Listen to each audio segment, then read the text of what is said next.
Inspire, souffle, relâche le dos, laisse-toi aller. Bon.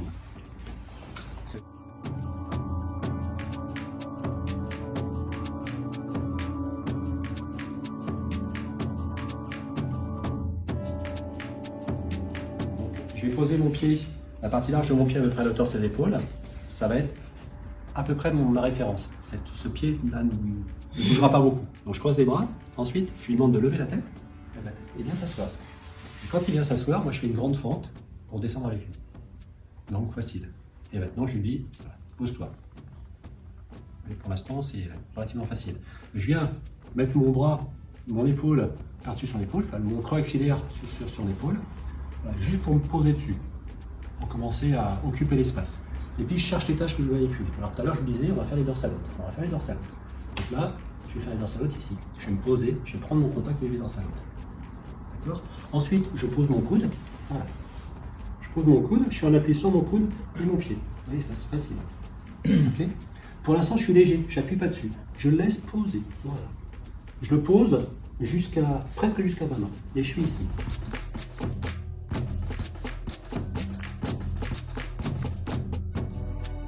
Maintenant, on va commencer la technique. La technique, après, c'est toujours la même. Je vais descendre du cul et progresser jusqu'à ma main. Et quand j'arrive dans ma main, bon. D'accord ? Ce que j'aime bien à ça, c'est que le patient, il reste dans son équilibre aussi. Il fait juste que se pencher un peu en avant et se rallonger. Plus d'histoire de volume. Hein ? Il n'y a pas d'histoire de volume avec cette technique-là. Il n'y a pas d'histoire de volume. C'est mon centre dans ma main. Je la dirige, je vais dans ma main. Je ne cherche pas à écraser mon patient, c'est juste poser là. Et au contraire, j'essaye de l'alléger, j'essaye de le détendre un petit peu, donc je ne vais pas le comprimer, je le pose sur ma main, je dis maintenant on se détend, et maintenant on souffle, il souffle, jusqu'à ce que j'arrive dans ma main. Et quand je suis dans ma main, je tape dans la motte.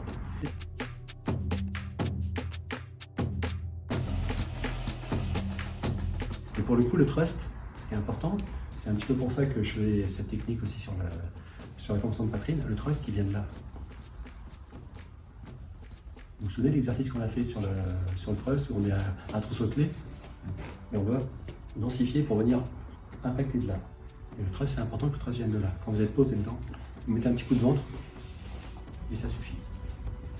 Inspire, souffle, relâche le dos, laisse-toi aller. Bon.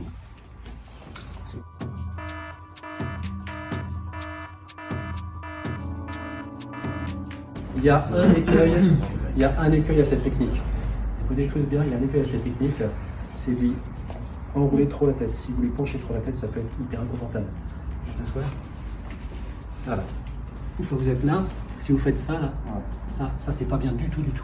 Il faut vraiment être conscient de ça, parce que c'est pas confortable du tout, ça peut faire mal. Donc au contraire, moi j'ai tendance à, une fois que j'ai trouvé le truc où il est un petit peu là, je l'amène là.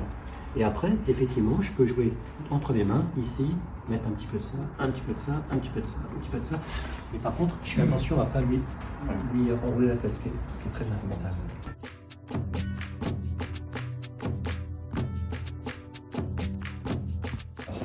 Mon pied de référence, toujours à la hauteur des épaules, c'est le seul truc qui bouge presque pas.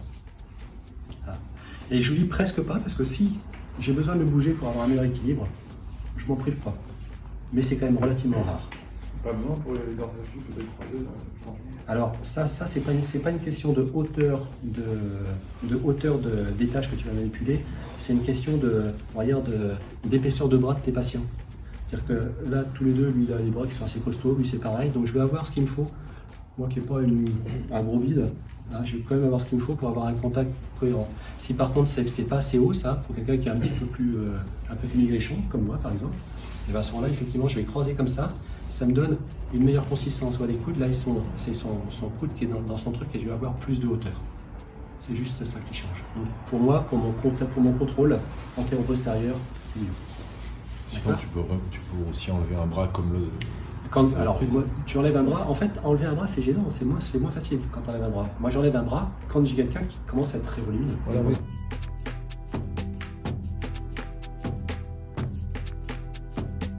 Alors, donc ce pied-là qui est mon pied de référence que je mets à peu près à la hauteur des épaules et qui a priori bouge rarement. D'accord ? Maintenant, lève la tête, viens t'asseoir. Voilà, je fais une grande fente. Pose-toi sur mon genou. Voilà. Je me pose ici. Hop, je vais chercher les tâches qui m'intéressent. Une fois que j'ai trouvé, je pose mon coude. Voilà, vous voyez, le coude, il est facile. Il est posé facile. Ah, il n'y a pas d'effort. C'est hyper facile. Et là, maintenant, je descends sur ma main. Voilà. Inspire. Souffle. Relâche-toi bien. Laisse-toi aller. Inspire encore.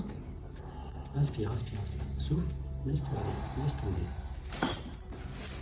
J'ai mes petites patates, j'aime bien quand ça pète quand même. Ça me flatte.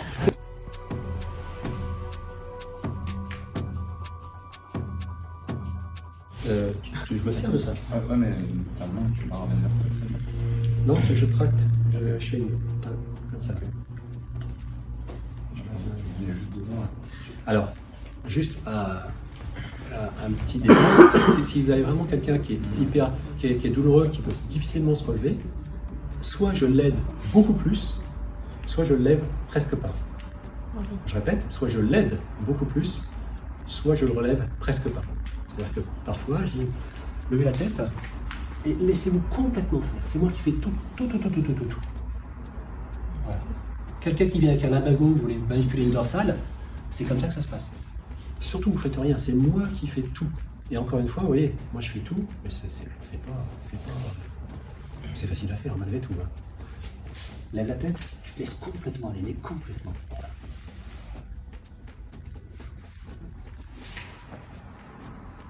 D'accord. Ah. Soit je lève très très peu. Il y a des gens qui ne peuvent pas se lever parce que c'est tout de suite douloureux. Et à ce moment-là, je dis, levez la tête, laissez-vous aller. Et là, je vais glisser ma main. Hop. Je ne lève même pas, je vais glisser ma main hop, entre lui et la table. Et c'est pareil, lève un peu la tête. Voilà, et après je m'organise. Parce que de toute façon, la technique ne va commencer que quand ma main est presque posée. Donc là, c'est juste que je peux pas faire autrement, ma main est pour le coup posée. Parce que je l'ai glissée entre les deux. Mais il y a des fois, on n'a pas le choix. Ça vous est arrivé d'avoir ça? Des gens aigus que vous ne pouvez pas lever du tout. Autant vous dire que les tordre sur le côté, ça c'est juste impossible.